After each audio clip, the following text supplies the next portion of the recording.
Hello दोस्तों, कैसे हो? आपका स्वागत है त्रिपाण श्री सेंटर में। आज जो हम करने जा रहे हैं सॉइल पोल्यूशन। देखिए, सॉइल पोल्यूशन बहुत ही इंपॉर्टेंट टॉपिक है जिसको आपको समझना चाहिए। कहते हैं अगर देखा जाए तो जो मृदा प्रदूषण है उसके कई कारण हैं। कहते हैं मृदा ऐसे पदार्थों का संयोजन जिसके उसकी गुणवत्ता में परिवर्तन में फलस्वरूप वह जो है कम उर्वरक हो जाते हैं और जीवन के आधार प्रदान करने में सक्षम हो जाते हैं। इसे मृदा अपरदन कहलाता है।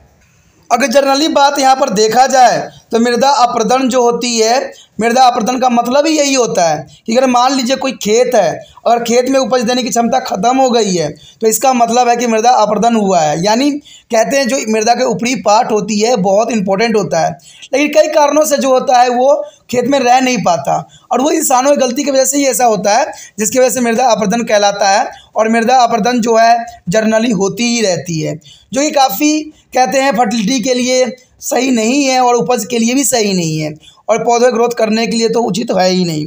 अगर देखा जाए मृदा प्रदूषण के स्रोत, देखिए मृदा आखिर क्यों प्रदूषित होती है, मृदा प्रदूषण के कारण क्या है, तो ये जानना अत्यंत महत्वपूर्ण है। इसमें कहीं की कहीं हद तक जो है मनुष्य स्वयं ही जिम्मेवार है। कहते हैं सबसे पहले तो इसको मृदा प्रदूषण को बांटा गया घरेलू स्रोत के रूप में, उसके बाद औद्योगिक स्रोत के रूप में और उसके बाद कृषि अवशेष के रूप में। देखिए मृदा प्रदूषण जो होती है मेनली प्लास्टिक के थैले से जो हम यूज़ करते हैं आए दिन। कहते हैं आज प्लास्टिक के थैले के बिना तो हमारा जीवन ही अधूरा सा लगने लगा है। रसोई का अपशिष्ट, ठीक है, और कांच की बोतल पर कागज़ इधर उधर खेतों में फेंक देने से, क्योंकि मिट्टी वो बनती नहीं है और इसकी वजह से जो हमारी मिट्टी होती है वो प्रदूषित हो जाती है। तो ये सब बातें ध्यान देना अत्यंत महत्वपूर्ण है, क्योंकि अगर हम कहते हैं आगे जीवन यापन करना चाहते हैं तो हर चीज़ को संरक्षण करना अत्यंत महत्वपूर्ण है, चाहे जल हो, चाहे वायु हो, चाहे सोयल हो, चाहे नॉइज़ पोल्यूशन हो। कहते हैं इन सभी चीज़ों से जो है हमें कई मायने में छुटकारा पाना जरूरी है। इसके लिए इंसानों को समझदार होना आवश्यक है। अगर देखा जाए समझदारी की बात तो औद्योगिक स्रोत से भी सबसे अधिक जो है मृदा प्रदूषण होती है। कहते हैं अगर औद्योगिक स्रोत होती है जिसमें रासायनिक अवशेष निकलते हैं, ये तो आपको पता है कि बड़े बड़े कंपनियां चलाने के लिए, बड़े बड़े फैक्ट्री लगाने के लिए उसमें जो है वेस्ट मटेरियल बहुत से अधिक निकलती है, चाहे वो हॉस्पिटल हो चाहे कहीं भी हो। अब कहते हैं कि बायोडिग्रेडेबल पदार्थ जो होते हैं, बायोकेमिकल्स जो होते हैं, जो बड़े बड़े हॉस्पिटल से निकलते हैं, उसको भी वो लोग क्या करते हैं, मिट्टी के अंदर दबा देते हैं या कहीं ढेर लगा देते हैं। तो इससे भी जो है मिट्टी अनफर्टिलाइज हो जाता है। ठीक है, अगर ये बात बहुत इंपॉर्टेंट भी रखता है। साथ में जैसे कि राख हो गया, धात्विक अपशिष्ट हो गया, तो इन वजह से भी औद्योगिकरण बनता है। अगर देखा जाए कृषि अवशेष, देखिए आज के समय में जैसे कि हमें पता है कि ग्रीन रेवोल्यूशन आ चुका है, तो ग्रीन रेवोल्यूशन ऐसे ही नहीं आ जाता है, इसके लिए हर चीज़ की योगदान होती है, जिसमें जो है उर्वरक और पिलकनाशक का भी सबसे बड़ा योगदान है, जिसकी वजह से जो कीड़े मकोड़े जो खा जाते थे फसल उससे बच जाती है। तो कहते हैं जहाँ ग्रीन रेवोल्यूशन इतना बहुत बड़ा काम किया है वहाँ पर जो है मिट्टी की फर्टिलिटी ख़त्म कर दिया है। अब देखिए ग्रीन रेवोल्यूशन से हमने क्या किया है, खेतों में उत्पादन बढ़ाया है और जनसंख्या बढ़ रही है तो उसको हमने खाना खिलाया है। लेकिन अगर मान लीजिए एक समय आएगा जहाँ खेती उपज देना बंद कर दे, फिर हम क्या खाएंगे? तो ये बात बहुत गंभीर समस्या है कि जितना कम हो सके हमें जो है उर्वरक और पिलकनाशक का इस्तेमाल कम से कम करना चाहिए, नहीं तो ये आने वाला समय में भूखमरी की सबसे बड़ी समस्या खड़ी कर सकती है। उसके पश्चात अगर देखा जाए मृदा प्रदूषण के हानिकारक प्रभाव, देखिए मृदा प्रदूषण आप लोग सोचते हो कि बहुत ही आसान है, क्या ज़मीन प्रदूषण हो सकती है? खेतों में कूड़ा करकट फेंक देने से क्या होगा? और हम लोग करते भी यही है कि जितने भी कूड़े करकट होते हैं आए जगह पर फेंक देते हैं। कहते हैं आज तो कृषि योग्य भूमि भी नहीं रह गया जहाँ पर कृषि किया जा सके, सब के सब प्रदूषित हो चुकी है। कोई ना कोई कारण है जिस वजह से वो प्रदूषित है। तो यहाँ पर सबसे बड़ा तो यही बात आता है कि मृदा प्रदूषण के हानिकारक प्रभाव क्या पड़ेंगे। कहते हैं सिंचाई की जाने वाली ज़मीनों में कमी, जिसके फलस्वरूप कृषि उत्पादन में कमी हो जाएगा। अब कृषि उत्पादन में कमी होगा तो आपको पता है कि हम इतनी बड़ी जनसंख्या को कैसे खिला सकते हैं, फिर हमें दूसरे देशों पर निर्भर होना पड़ेगा और फिर दूसरा देश जो है हमें गुलामी के रास्ते पे ले जाएगा।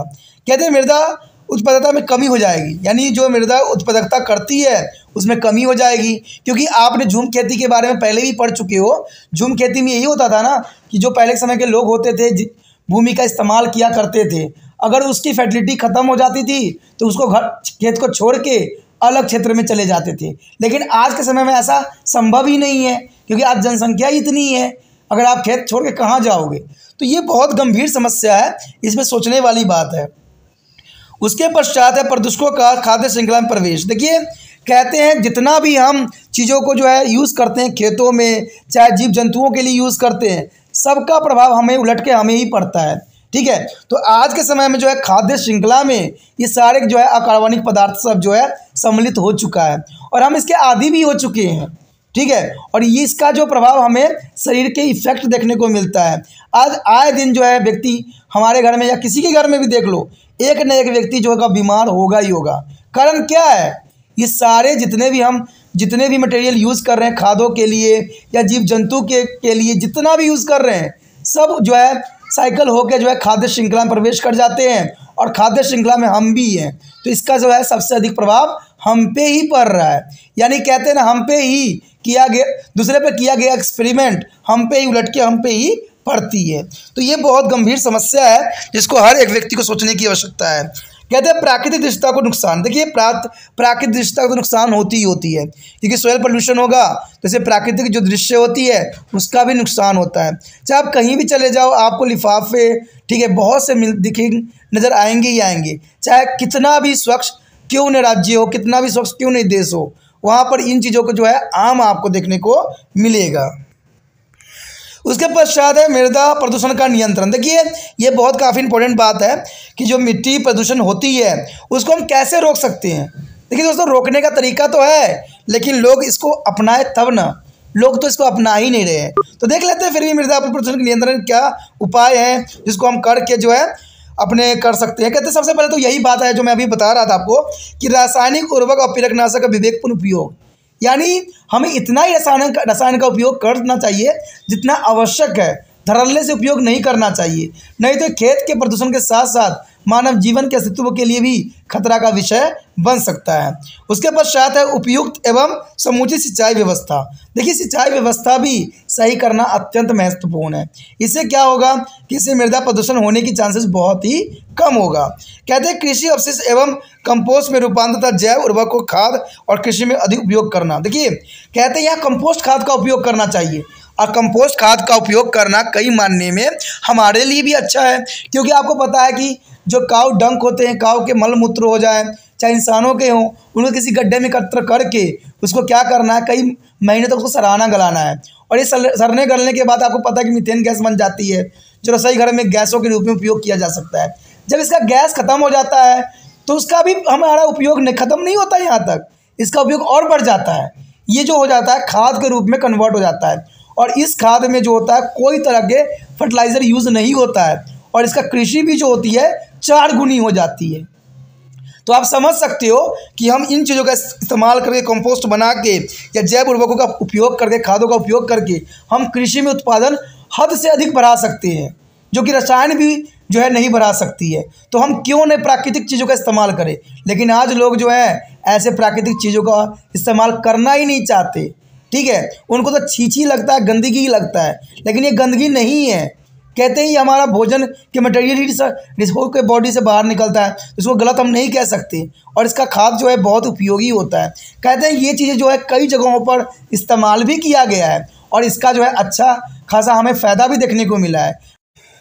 उसके पश्चात है प्रदूषण मुक्त एवं उपचारित जल को ही सिंचाई के लिए उपयोग में लाने इन्हें सुनिश्चित करना। देखिए जो है प्रदूषित मुक्त आज जो होते हैं खेत करने के लिए व्यक्ति क्या करते हैं, जो इंसानों के वेस्ट मटेरियल्स होते हैं जो बहा दिए जाते हैं नालों में, उन्हीं को जो है पानी को खींच के खेतों में डाल दिया जाता है, जो कि कहते हैं ये प्रदूषित होती है जल, और इसमें ना जाने कितने प्रकार के जो है हानिकारक केमिकल भी बह रही होती है। तो ये सारे खेतों को काफ़ी नुकसान पहुँचाती है। तो ऐसे चीज़ों से हमें खेतों को बचाना है। उसके बाद अपशिष्ट पदार्थ जैसे प्लास्टिक, धातु, कांच आदि का जो है पुण्य चक्रण आना एवं पुण्य चक्रणीय अपशिष्ट को जो है भस्मीकरण किया जा सकता है। देखिए दोस्तों, कहते हैं अगर प्लास्टिक खत्म नहीं हो सकता है तो प्लास्टिक के ऐसे चीज़ें बना सकते हैं जो काफ़ी घरों में उपयोग भी किया जा सकता है। यानी रिसाइकल करना ही इंसानों की बुद्धिमत्ता का जो है परिचालक होगा। अगर ऐसा करना संभव बना लेते हैं तो हो सकता है कि आने वाला समय में प्लास्टिक का निपटारण जो होगा बहुत ही सुचारू रूप से किया जा सकता है। उसके पश्चात है मृदा अपरदन। देखिए सॉइल इरोजन भी एक तरह का जो है बहुत ही खतरनाक हो रहा होता चला जा रहा है। कहते हैं स्थिल और मृदा कणों द्वारा जल प्रवाहित जल, भूमिगत जल और वर्षा, समुद्री लहरें व हवा द्वारा अलग किए जाने व हटाए जाने की प्रक्रिया का मृदा अपरदन कहलाता है। यानी सिंपली शब्दों में ये समझ सकते हो कि जो तेज़ हवाओं के कारण मिट्टी जो है उड़ के इस स्थान दूसरे स्थान चली जाती है, या तेज़ बरसात के कारण जो मिट्टी जो होती है बह जाती है, इसी को हम क्या कहते हैं, मृदा अपरदन कहते हैं।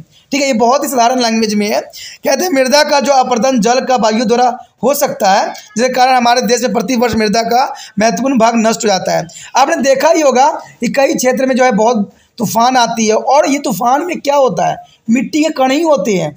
तो ये उपजाऊ मिट्टी के कण होते हैं जो अपने जगह से उड़ा के दूसरे स्थान पे ले जाते हैं। और दूसरी बात तो रह जाती है, वो रहती है आपको पानी के साथ बह जाना। कहते हैं हमारे देश में तो आए दिन जो है बाढ़ आती ही रहती है, तूफान आती ही रहती है, तो इसके वजह से भी खेतों को काफ़ी नुकसान पहुंचता है। अब यहाँ देखा जाए कि मृदा अपरदन को क्या प्रकार है, कैसे कितने प्रकार है, तो हम देखते हैं यहाँ पर। देखिए, इसमें सबसे पहले तो यही बात बताया गया है, वायु अपरदन यानी विंड एरेजन। कहते हैं रेगिस्तानी क्षेत्रों में हवा द्वारा महीन मृदा कणों को भारी मात्रा में अपरदन वायु अपरदन कहलाता है। ठीक है, यानी जो है वायु के द्वारा यहाँ से भगा कहीं दूसरे एरिया में ले जाने को ही मृदा अपरदन के यानी वायु अपरदन के रूप में जाना जाता है। ये कि क्या कहते हैं, कृषि भूमि के ऊपर फैल जाते हैं और इस प्रकार जो है उस भूमि की उर्वरकता को नष्ट कर देते हैं, और उर्वरकता नष्ट होगा तो इसका मतलब जो है कृषि कम होगा। उसके पश्चात है परत अपरदन यानी शीट इरोजन। देखिए, ये भी एक तरह का जो है बहुत समस्या का कारण बनता है। जब पानी धरातल के ऊपर एक सतह के रूप में प्रभावित होती है, तब यह शीर्षित मृदा की पतली परत को बहाकर ले जाती है। यह घटना पहाड़ी क्षेत्रों की ढालों एवं नदी तट में जो है सामान्य रूप से होती ही रहती है, जिसे क्षेत्र बाढ़ द्वारा प्रभावित होते हैं, और इस प्रकार के अपरदन को जो है परत अपरदन के नाम से भी जाना जाता है। तो आप समझ सकते हो कि ये अपने साथ जो है बहुत मात्राओं में जो है मिट्टी बहा के ले जाते हैं, तो इसे कहते हैं हम सीट इरेजन यानी ऊपरी परत को बहा के ले जाना। उसके बाद है गुल्ली इरेजन, जिसको हम अवनालिका अपरदन भी कहते हैं। अवनालिका अपरदन ये कई बार एग्जाम में आ भी जाता है, गुल्ली इरेजन होती क्या है, तो याद रखना अवनालिका अपरदन भी कहते हैं इसको। जब पानी ढाल में एक धार के रूप में प्रभावित होते हैं तो यह मृदा के खोद डालता है। यानी मान लीजिए ऊपर से पानी का धार जो है काफ़ी तेज़ से धरती पे गिर रहा है, तो बहुत तेज़ से गिरेगा तो क्या होगा, मिट्टी के जो है वहाँ के कण जो है बह जाते हैं साथ में लेके। ठीक है, और ये प्राय देखने को आया है कि जो हिल स्टेशन है, एरिया है, वहाँ पर बहुत ऊपर से जो है पानी की तेज़ धाराएँ बहती है, जिससे जो है अनवकरणीय नाली बन जाती है, जो धीरे धीरे कई गुना बढ़ जाती है और एक बड़े क्षेत्र में फैल जाती है। इस प्रकार के मृदा अपरदन को अवनालिका अपरदन कहते हैं। यानी साधारण शब्दों में जानना चाहोगे तो सिर्फ इतना ही है कि जब बहुत तेज बरसात होती है तो पानी की धारा जो है बहती है, और पानी की धारा बहने से क्या होता है, एक नाली सी बन जाती है, और यही नाली धीरे धीरे क्या होता है, एक बहुत बड़ा नाली में कन्वर्ट हो जाती है। और नाली बनने का मतलब क्या है दोस्तों, कि मिट्टी को बहा के ले जाना। और क्यों बहा के ले गया, बहुत तेज प्रेशर से ऊपर से पानी आया और उसके साथ एक नाली बन गई। इसी नाली को ही हम नालिका अपरदन कहते हैं, यानी इसी को हम गुल्ली इरेजन्स कहते हैं। तो ये बहुत ही साधारण शब्द में था, जिसको आप भूलोगे नहीं। आगे जो हमारा मृदा अपरदन के प्रभाव, देखिए मृदा अपरदन कई प्रतिकूल प्रभाव भी हो सकते हैं। तो क्या प्रभाव पड़ता है ये आपको जानना अत्यंत महत्वपूर्ण होगा। कहते हैं उपजाऊ भूमि की सबसे ऊपरी परत बह कर चली जा सकती है, सड़कें, बड़े दीवार, पुल और पेड़ और घरों की क्षति भी पहुंच सकती है। कहते हैं महीन मृदा कण जो है बहाकर बहुत दूर ले जाती है, और फसलों एवं चार उगाई जाने वाली ज़मीनों को बाहर ले जाने या मिट्टी को ढक जाने से कारण नष्ट भी हो जाती है। तो ये कई मायने में कई कारण बन जाती है। ठीक है, तो अपरदन के सारे प्रभाव पड़ते हैं। तो एक बार फिर से बता देता हूँ कि उपजाऊ भूमि की सबसे ऊपरी परत बहकर चली जाती है, सड़क और बाड़े, दीवारें, पुले और पेड़ जो है क्षतिग्रस्त हो जाते हैं। ठीक है, महीने मृदा जो है महीन जो बहुत पतला होते हैं, बहुत ही जो होता है स्मॉल कण होते हैं, कप पार्टिकल्स होते हैं, उसको बहाकर बहुत दूर ले जाते हैं। ये फसलों पर चारों उगाई जाने वाले ज़मीनों को बहा ले जाते हैं, जिससे मिट्टी ढक जाने के कारण नष्ट हो जाती है।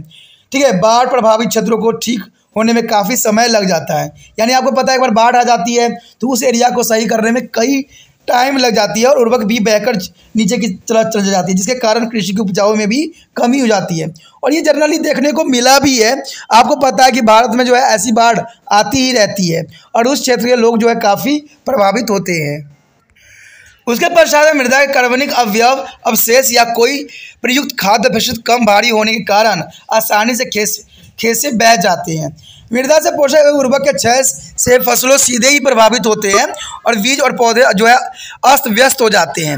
यह प्रकृति मृदा के पूर्णतः अलग हो जाते हैं। देखिए दोस्तों, अगर पोषक तत्व बह जाएगा तो जो है यहाँ के जो बीज होंगे वो जो होंगे क्षति अस्त व्यस्त हो जाएंगे, और उनमें जो है अपरदन की क्षमता जो है खत्म हो जाएगी। अगर देखा जाए तो इससे क्या होगा, मृदा के पोषक तत्व उर्वरक में क्षय से फसलें सीधे ही प्रभावित होंगे और इससे जो होगा बीज जो अगर लगाए गए होंगे तो वो अस्त व्यस्त हो जाएंगे, यानी उसका जो है बिल्कुल नुकसान ही पहुंचेगा, वो किसानों को भी सबसे अधिक हानि उठाना पड़ेगा। मृदा अपरदन को जो है मृदा का संगठन बदल जाता है और बंजर पड़ी ठिली जमीन बची रह जाती है।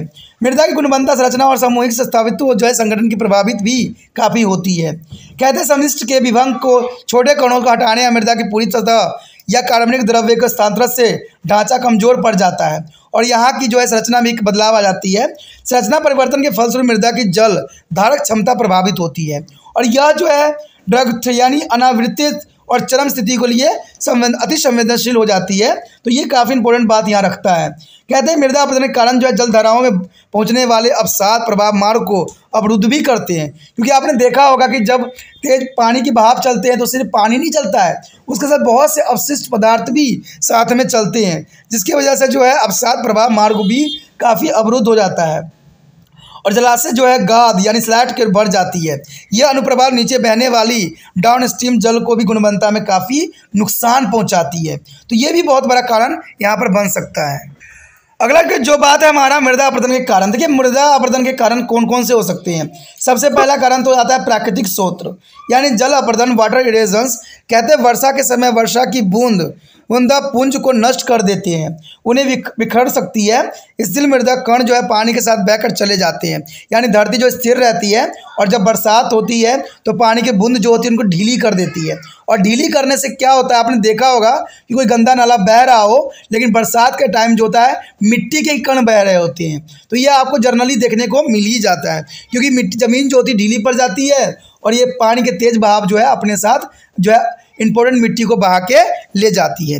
यदि सूखे के कारण जो है भूमि वनस्पति रहित हो जाए तो वर्षा की बूंद सीधे भूमि पर गिरती है, जिसके कारण वर्षा के समय अपरदन हो जाता है। तो ये भी बहुत बड़ा कारण बनता है। मान लीजिए आपने खेत को क्या किया, छोड़ दिया ऐसे ही, चाहे वो वहाँ पर जितने भी पेड़ पौधे थे काट दिया, तो खेत जो थी खाली थी और बरसात होगी तो बरसात के साथ क्या होगा, उसके साथ इंपॉर्टेंट मिट्टी या उर्वरकता क्षमता वाली मिट्टी भी साथ में बह जाएगी। तो ये सबसे बड़ा कारण बनता है, इसलिए खेत को कहा जाता है कभी भी हमें खाली नहीं छोड़ना चाहिए।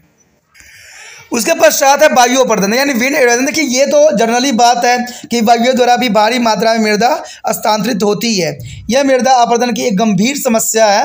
मृदा को उड़ा जाने के कारण भूमि निम्नलिखित घटित दर्जे पे या डिग्रेड हो जाती है, लेकिन ये जहाँ भी जाकर गिरती है वहाँ की जो है दबाकर नष्ट हो जाती है। तो ये बहुत बड़ी जो है समस्या बन गई है कि ये अपने साथ बह जाती है और जहाँ भी जाती है फसलें दबकर नष्ट हो जाती है, यानी मिट्टी की जो है दबाव पड़ती है तो ये नष्ट हो जाती है।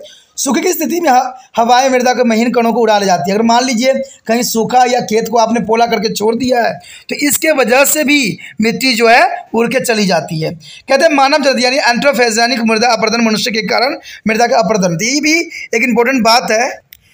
कहते हैं इसमें अगर देखा जाए तो व्यापक पैमाने पर जंगलों पर वृक्षों के काटे जाने से जमीन सतह पर वर्षा और हवा का सीधे प्रभाव पड़ता है। तो देखिए वही बात आ गया, जमीन को काटना जो है, वृक्षों को काटना, जंगलों को काटना, जिससे जो जमीन होता है ढीला पड़ जाता है।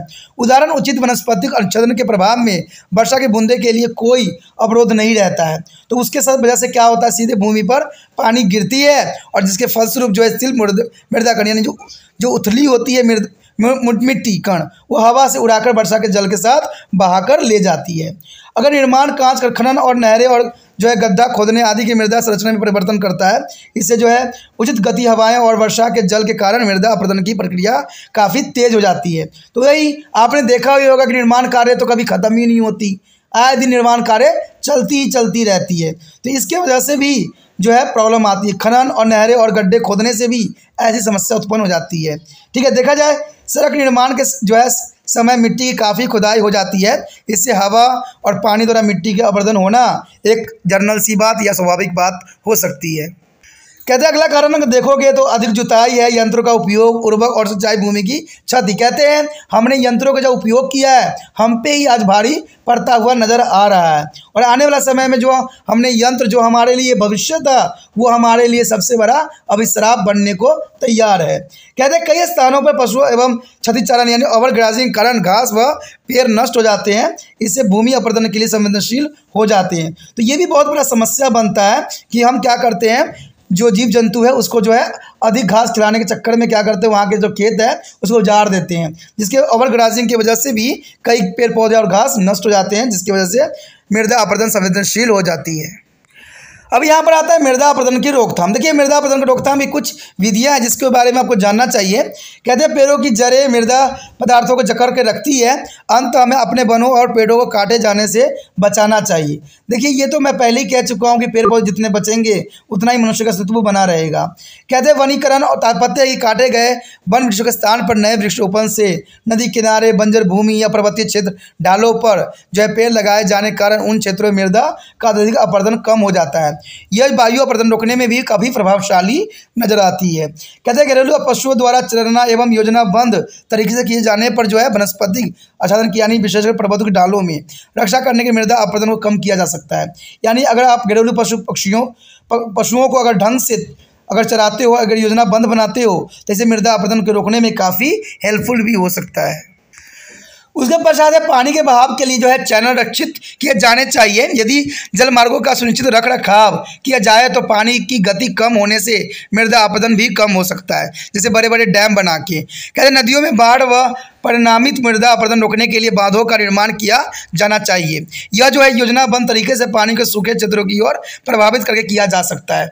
तो कहते हैं इंसान के पास अगर यंत्र है तो उसका यंत्र का वो सही उपयोग नहीं कर रहे हैं। आज भी देखने को आपको मिल जाएगा कई क्षेत्र जो है बंजर है तो कई क्षेत्र में बाढ़ आती है, तो पता नहीं ये कैसे होता है, ये तो समझने वाली बात है। कहते हैं अब नालिका अपरदन को प्रभावित भूमि में अवरोधक जिन्हें मोड़ा जा सकता है का निर्माण करके किया जा सकता है। मान लीजिए अगर नाली बन गई है यानी गली इरोजन हो रहा है तो उस क्षेत्र को जो है उसकी दिशा को मोड़ के हम दूसरे क्षेत्र में पानी को पहुंचा सकते हैं जहां पर सूखा पड़ती है या वहां पर पानी की आवश्यकता पड़ती है। कहते हैं पर्वतीय ढालों में पतली मृदा परत को संरक्षण के लिए सीढ़ीदार खेती की पद्धति अपनाई जानी चाहिए। इससे मृदा अपरदन कम होती है और इस क्षेत्र के जल संसाधन का फसल उगाने के लिए अधिक प्रभावित व किफ़ायती उपयोगी सिद्ध हो भी सकता है। अगर देखा जाए तो समुच्चय सतहों पर जो है जुताई से सतह के ढाल के आर पार नाली का निर्माण समुच्चय जुताई कहलाता है। यदि विधि लहरदार और पृष्ठभूमि जो भूपृष्ठीय क्षेत्र के लिए सबसे अधिक उत्तम विधि माना जा सकता है। कहते हैं वायु अवरोधक जिसका आश्रय मिट्टी की हवा को पूर्व बल से रक्षा करने के लिए पेड़ लगाए जाने से है। हवा से मृदा अपरदन को रोकती है और वायु अवरोधों के कारण वायु का वेग कम भी हो जाती है और इसके द्वारा ले जाई गई सकने वाली मृदा की मात्रा भी कम होती है। तो पेड़ जो है कई मानने में बहुत इंपॉर्टेंट है, तो इसको लगाने की जो है हमें संकल्प लेने की आवश्यकता है। अगर यहाँ एक बात देखा जाए जैव निम्नीकरण और अजैव निम्नीकरण अपशिष्ट पदार्थ, देखिए ये एक तरह का फैक्ट है। तो सबसे पहले तो आता है हमें जैव निम्नीकरण अपशिष्ट। कहते हैं वह पदार्थ है जिन्हें जीवाणुओं द्वारा जो है हानिकृत और जो है अपशिष्ट पदार्थों में निम्नीकृत किया जा सकता है। कहते वहित मल यानी सीवेज, रसोई का अपशिष्ट जो है कृषि और पशु अपशिष्ट जैसे पत्तियाँ, टहनियाँ, भूसा, गोबर आदि जैव निम्नीकरण अपशिष्ट बनाया जा सकता है। उसके बाद है अजैव निम्नीकरण अपशिष्ट यानी आसानी से निम्नमुक्त नहीं किए जा सकते हैं, जैसे एल्युमिनियम के डिब्बे, प्लास्टिक, कांच, डीडीटी आदि। इसके उदाहरण है जो नाभिकीय अभिक्रिया के जो है इसमें जो है काफ़ी रहता है और अवधि में जो है रेडियोधर्मी अपशिष्ट क्षय होने से बहुत अधिक समय लेती है और मानव के लिए हानिकारक भी सिद्ध होती है। यदि यह अपशिष्ट पदार्थों किसी अवधि द्वारा संधारित करके एक उत्पाद में परिवर्तन कर दिया जाए तो यह संसाधन जो है पुण्य चक्रण रिसाइक्लिंग कहलाता है। पुण्य चक्रण अपशिष्टों के सक्षम प्रबंधन में सहायक होता है और यह प्राकृतिक संसाधनों पर पड़ने वाले भार को कम भी करता है। तो दोस्तों रिसाइकिल जो है बहुत इंपॉर्टेंट तकनीक है जिसको अपना के हम जो है इन चीज़ों को निपटारण कर सकते हैं। कहते हैं अगर गाय के गोबर में विद्युत निर्माण हेतु बायोगैस का उत्पादन अपशिष्ट को पुण्य चक्रण का एक अच्छा उदाहरण है। मान लीजिए गाय का गोबर है तो उसको आप इकट्ठा करके एक टैंक में डाल के उसको सरा गला के उसे बायोगैस बना सकते हो, जिसका उपयोग आप रसोई घर में भी कर सकती हो। ठीक है, अगर मान लीजिए रसोई घर के लिए जो उपयोग हो जाता है, गैस खत्म हो जाती है, तो आप इसका उपयोग जो है खेतों में जो है बहुत अच्छी प्रकार से कर सकती हो। तो ये भी बहुत इंपॉर्टेंट टॉपिक था जिसको आपके लिए बहुत ज़रूरी भी था। तो इसी के साथ हमारा टॉपिक खत्म हो जाता है। आगे का टॉपिक जो है अत्यंत महत्वपूर्ण है, नॉइस पोल्यूशन। तो आप उसको देखना मत भूलिएगा, उसमें बहुत ही बातें इंपॉर्टेंट है जो आप आज तक आप नहीं जान सके। तो इसी तरह त्रिपाण सेंटर को लाइक, शेयर, सब्सक्राइब कीजिए। और एक बात जो आपको करना है जिसको भूलना नहीं है वो क्या है कि व्हाट्सअप पे से क्या करना है, आपको यूट्यूब से जो है कॉपी लिंक करना है और व्हाट्सअप स्टेटस पे लगा देना है।